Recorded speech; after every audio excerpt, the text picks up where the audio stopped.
Hi hello friends, welcome back to Rajani kitchen. ഇതുവരെ എൻ്റെ channel subscribe ചെയ്യാത്തവർ സബ്സ്ക്രൈബ് ചെയ്യണേ. ഓക്കെ, അപ്പോൾ നമുക്ക് ചക്ക ചില്ലി എങ്ങനെയാണ് ഉണ്ടാക്കാൻ നോക്കാം.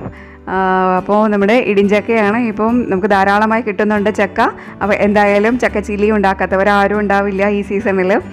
ഇപ്പോൾ ട്രെൻഡിങ് ആയിക്കൊണ്ടിരിക്കുന്ന നമ്മുടെ ചക്ക ചില്ലി എങ്ങനെ ഉണ്ടാക്കാമെന്ന് ഞാനും ട്രൈ ചെയ്ത് നോക്കി. 1-2 തവണ ചെയ്ത് നോക്കി, നന്നായിട്ടുണ്ട്. ഇപ്പം ഞാൻ ചേർക്കുന്നത് ജിഞ്ചർ ഗാർലിക് പേസ്റ്റാണ്. ഞാൻ അതിൻ്റെ ഇൻഗ്രീഡിയൻസ് എന്തൊക്കെയാണ് ചേർത്തിരിക്കുന്നതെന്ന് ഞാനിവിടെ നിങ്ങൾക്ക് വ്യൂ ചെയ്യാൻ പറ്റും. ഞാൻ ഇത് വീഡിയോ എടുക്കുമ്പം അതെന്തോ അത്ര അങ്ങ് ശരിയായില്ല, അപ്പോൾ ആ ഭാഗം കട്ടായി പോയിരിക്കുന്നു. ചില ഇൻഗ്രീഡിയൻസ് എല്ലാം ചേർക്കുന്നത് മിക്സ് ചെയ്യുന്നതൊക്കെ ഇത്തിരി മിസ്സിങ് ഉണ്ട്. അപ്പോൾ അത് കാരണം ഞാൻ എഴുതി കാണിച്ചത്.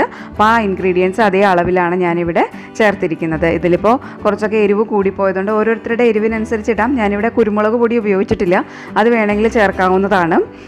പിന്നെ ഓരോന്നും 1/2 ടീസ്പൂൺ വീതമൊക്കെ കൂടിപ്പോയതുകൊണ്ട് കുഴപ്പമൊന്നും ഉണ്ടാവില്ല.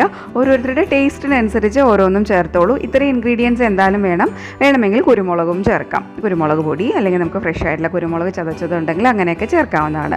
പിന്നെ ഇതിന് മെയിനായിട്ട് വെളിച്ചെണ്ണ തന്നെ ഉപയോഗിക്കാൻ നോക്കുക. പിന്നെ കറിവേപ്പില ധാരാളം വേണം. സവാളയും നമ്മുടെ ഇഷ്ടത്തിനനുസരിച്ച് ചേർക്കാം. നമ്മൾ മുളക് പൊടി, ഗരം മസാല, പോരാതെ തന്നെ നമ്മൾ നമ്മുടെ ചിക്കൻ മസാലയൊക്കെ ചേർക്കുന്നുണ്ട്. അപ്പോൾ അതിലൊക്കെ അത്യാവശ്യം എരിവുണ്ടല്ലോ. അപ്പോൾ പച്ചമുളക് അതിനനുസരിച്ചുള്ളത് മാതിരി ചേർക്കുക. അപ്പോൾ അങ്ങനെ നമ്മൾക്ക് നല്ലൊരു അടിപൊളി റെസിപ്പി തന്നെ ഉണ്ടാക്കാം. ഇപ്പോൾ നമ്മൾ യൂട്യൂബിലൊക്കെ നമുക്ക് കാണാം, ഒരുപാട് ചക്ക ചില്ലി വരുന്നുണ്ട്. നമുക്കിപ്പോൾ വാട്സപ്പിലൂടെയൊക്കെ പലരും ഷെയർ ചെയ്ത് തന്നിട്ടുള്ളൊരു യൂട്യൂബറിൻ്റെ വീഡിയോ നമ്മൾ കണ്ടിട്ടുണ്ടാവും. അപ്പോൾ ഞാൻ വെളിച്ചെണ്ണ ഇവിടെ ചൂടാക്കാൻ വെച്ചിട്ടുണ്ട് പാനിൽ. ഞാനൊരു 20 മിനിറ്റോളം ഞാൻ ആ ചക്ക ഇങ്ങനെ ഇതെല്ലാം മിക്സ് ചെയ്തിട്ട് വെച്ചിട്ടുണ്ടായിരുന്നു. അപ്പോൾ ഒരു 20 മിനിറ്റ്സെങ്കിലും വയ്ക്കൂ, ഒരു 10 മിനിറ്റെങ്കിലും കുറഞ്ഞത് വയ്ക്കുക.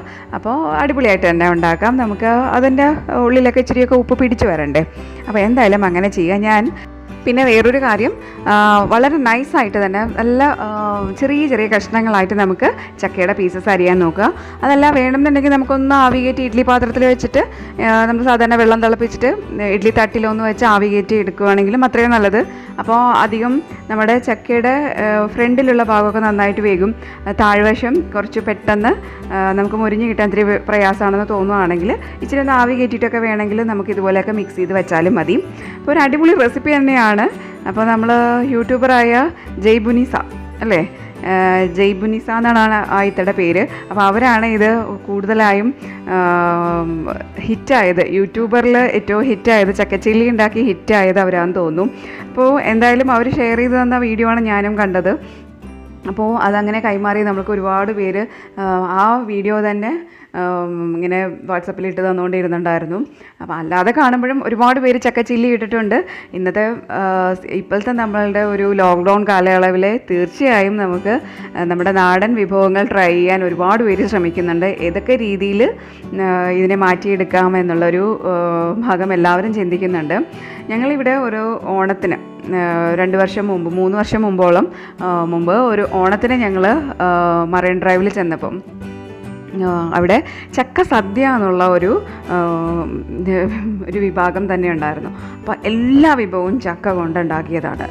ചക്ക ജാം, ചക്ക ഉണ്ണിയപ്പം, ചക്കത്തോരൻ, അതിൽ സദ്യയിൽ ചക്ക സാമ്പാർ മുതൽ എല്ലാ വിഭവവും അവർ ചക്ക കൊണ്ട് തന്നെയാണ് ഉണ്ടാക്കിയത്. ചക്ക എരിശ്ശേരി, ഇതുമാതിരി ചക്ക ചില്ലി, ചക്കപ്പൊടി തൂവൽ, അങ്ങനെ പല വിഭവങ്ങളും അവർ ചക്ക കൊണ്ട് തന്നെ ചെയ്തു.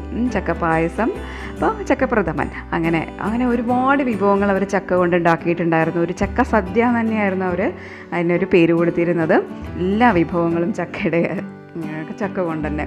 അപ്പോൾ അത് ഞങ്ങൾ ടേസ്റ്റ് ചെയ്തിരുന്നു. വലിയ കുഴപ്പമൊന്നും ഉണ്ടായിരുന്നില്ല. ചക്ക ഉണ്ണിയപ്പം അടിപൊളിയായിരുന്നു, നല്ല ടേസ്റ്റി ആയിരുന്നു. ഇത്തിരി സ്പൈസി ആയിരുന്നു, അത് കാരണം മക്കൾക്ക് അത് കഴിക്കാൻ ഇത്തിരി വിഷമം ഉണ്ടായിരുന്നു. അപ്പോൾ നമുക്ക് നല്ലവണ്ണം ഡീപ്പ് ഫ്രൈ ആയിട്ട് ചെയ്യുവാണെങ്കിൽ പെട്ടെന്ന് തന്നെ നമുക്ക് നമ്മുടെ കാര്യങ്ങൾ തീരും. കുറച്ച് എണ്ണ ഉപയോഗിക്കുമ്പോൾ നോൺ സ്റ്റിക്കിലാണെങ്കിൽ അത്രയൊന്നും എണ്ണ കുടിക്കില്ല.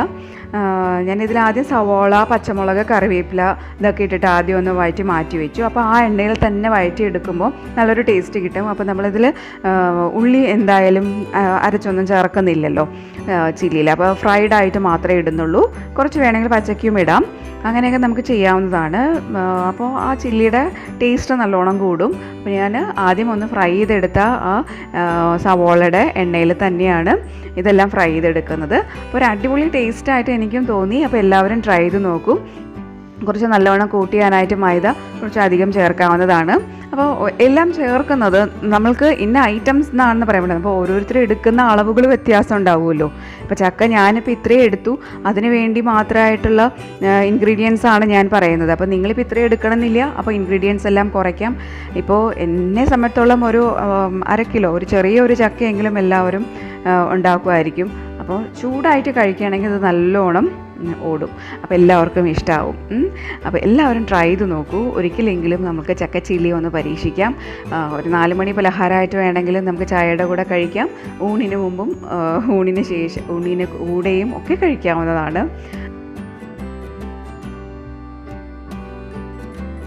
നല്ല വിഭവം തന്നെയാണ്. അപ്പോൾ എല്ലാം നമ്മളിങ്ങനെ കുറച്ച് കുറച്ചായിട്ടാണ്, ഞാൻ എണ്ണ പിന്നീട് ഒഴിക്കുന്നില്ല. ബാക്കിയുള്ള എണ്ണ വേസ്റ്റ് ചെയ്യേണ്ട എന്നുള്ളതുകൊണ്ട് അളവിന് മാത്രം ഞാൻ ഒഴിച്ചിട്ടാണ് ഞാൻ ചെയ്യുന്നത്. ഡീപ്പ് ഫ്രൈ ചെയ്യുവാണെങ്കിൽ കുറേയൊക്കെ മസാല നമുക്ക് നഷ്ടപ്പെടും. അപ്പോൾ അത് വേണ്ടാന്ന് വിചാരിച്ചിട്ട് ലോ ഫ്ലെയിമിൽ ഇട്ടിട്ട് ഞാനിങ്ങനെ ഫ്രൈ ചെയ്തെടുക്കുന്നത്. അപ്പോൾ എല്ലാവരും ട്രൈ ചെയ്ത് നോക്കണം. പിന്നെ ഇതുവരെ എൻ്റെ ചാനൽ സബ്സ്ക്രൈബ് ചെയ്യാത്തവർ സബ്സ്ക്രൈബ് ചെയ്യൂ. എന്നും അത് പറഞ്ഞ് ഞാൻ ബോറടിപ്പിക്കേണ്ടതെന്ന് പറഞ്ഞിട്ട് കുറച്ച് നാൾ ഞാനത് പറഞ്ഞില്ല. എങ്കിലും പുതുതായി കാണുന്നവരാരും സബ്സ്ക്രൈബ് ചെയ്യാൻ മറക്കണ്ട, ലൈക്ക് ചെയ്യാനും മറക്കണ്ട. അപ്പോൾ അടുത്ത റെസിപ്പിയുമായി വീണ്ടും കാണാം. Till then, bye from Rajani. Thank you for watching.